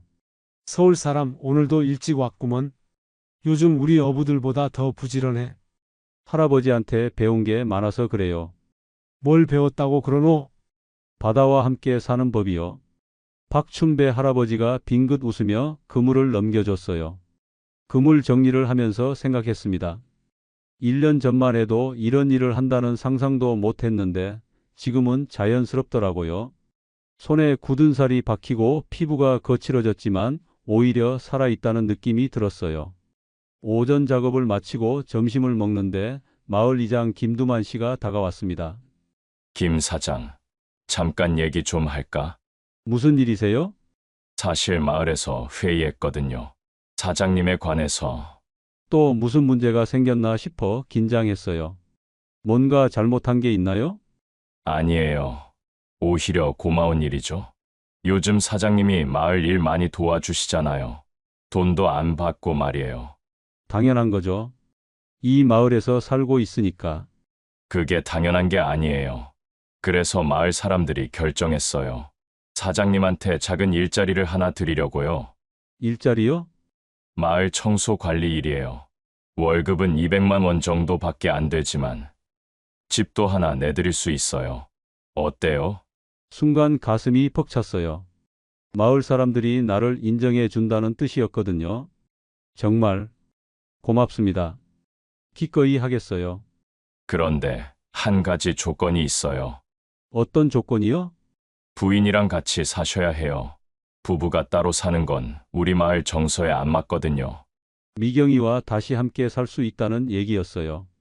그날 저녁 미경이를 만나러 갔습니다. 카페 일을 마친 미경이는 여전히 피곤해 보였어요. 미경아, 좋은 소식이 있어. 무슨 소식? 마을에서 일자리를 줬어. 집도 구해줬고, 우리 다시 같이 살 수 있어. 미경이의 표정이 복잡해 보였습니다. 여보, 우리가 정말 다시 시작할 수 있을까? 왜 못하겠어? 이제 서로를 더 잘 알게 됐잖아. 하지만 우리가 너무 많이 상처를 준 것 같아. 그 말에 마음이 아팠습니다. 정말 많은 상처를 줬거든요. 미경아, 내가 정말 미안해. 당신 때문이라고 했던 말 계속 후회하고 있어. 나도 미안해. 너무 차갑게 대했지. 우리 다시 시작해보자. 이번엔 정말 제대로. 미경이가 조용히 눈물을 흘렸습니다. 여보, 우리 정말 많이 변했네. 돈 있을 때보다 지금이 더 진실되어 보여. 그러게 말이야. 가진 게 없으니까 서로밖에 없더라. 다음 주에 마을에서 제공해준 집으로 이사했습니다. 30평 정도의 작은 단독주택이었어요. 바다가 보이지는 않았지만 포구에서 걸어서 5분 거리였습니다. 이사 날 마을 사람들이 도와주러 왔습니다. 박춘배 할아버지, 어촌계장 최봉수 씨, 심지어 처음 만날 때 차갑게 대했던 가게 아주머니까지. 최봉수 씨가 김치를 가져다 주며 말했어요. 사장님, 처음엔 미안했어요. 너무 텃세 부렸죠. 아니에요. 이해해요. 박 사장 같은 사람들 때문에 피해를 많이 봤을 텐데. 그래도 사장님은 달랐는데 미리 알아보지 못해서 죄송했어요. 가게 아주머니가 반찬을 내려놓으며 말했어요. 이제 우리 마을 사람이니까 어려운 일 있으면 언제든 말해요. 그 따뜻함에 미경과 저는 눈물을 흘렸습니다. 새집 첫날 밤 미경과 함께 마당에 앉아 별을 봤어요. 여보, 1년 전 이럴 줄 알았어? 전혀 몰랐지. 10억 들고 와서 이렇게 될 줄이야. 그런데 이상해. 그때보다 지금이 더 편하네. 나도 그래. 그때는 항상 뭔가에 쫓기는 기분이었는데 지금은 그냥 평온해. 10억이 없어도 행복할 수 있구나. 돈보다 소중한 게 많다는 걸 이제야 알겠어. 다음 날부터 본격적으로 마을 청소 관리 일을 시작했어요. 포구 정리, 해변 청소, 마을 도로 관리까지. 힘들었지만 보람이 있었습니다. 미경이도 마을 카페에서 정식으로 일하기 시작했습니다. 우리 부부가 벌어들이는 월 수입은 350만 원 정도. 서울 시절보다 많이 부족한 돈이었지만 충분했어요. 어느 날 오후 일을 마치고 바닷가를 걸었습니다. 1년 전 처음 이 바다를 봤을 때의 설렘이 다시 느껴졌어요. 하지만 이번엔 욕심이 아닌 감사함이었습니다. 미경이가 내 팔짱을 끼며 말했어요. 여보, 우리 정말 여기서 평생 살 수 있을까? 당연하지. 우리 적응 잘했잖아. 바다도 좋고. 서울 생각은 안 나? 가끔 나지. 하지만 그립지는 않아. 여기가 더 좋거든. 나도. 여기서 만난 사람들이 서울 사람들보다 더 진실하다고 느껴져. 그날 저녁 포구에서 어부들과 함께 소주를 마셨어요. 박춘배 할아버지가 잔을 들며 말했어요. 서울 사람 아니 이제 철수야. 우리 마을에 와줘서 고마워. 제가 더 고마워요, 할아버지. 처음엔 돈 들고 와서 펜션 한다고 설치더니 지금은 완전히 다른 사람이 됐구나. 돈을 잃고 나서야 진짜를 찾았어요. 진짜가 뭔데? 바다와 함께 사는 법이요. 그리고 진짜 이웃이 뭔지도. 최봉수 씨가 웃으며 말했어요. 철수 씨가 우리한테도 많은 걸 가르쳐 줬어요. 외지 사람도 마음만 있으면 진짜 마을 사람이 될 수 있다는 걸. 그날 밤 집으로 돌아가는 길에 미경이와 손을 잡고 걸었습니다. 오랜만에 느끼는 평온함이었습니다. 여보, 우리 정말 행복하네요. 그러게. 10억 있을 때보다 지금이 더 행복해. 앞으로 어떻게 살 거야? 그냥 하루하루 성실하게 살자.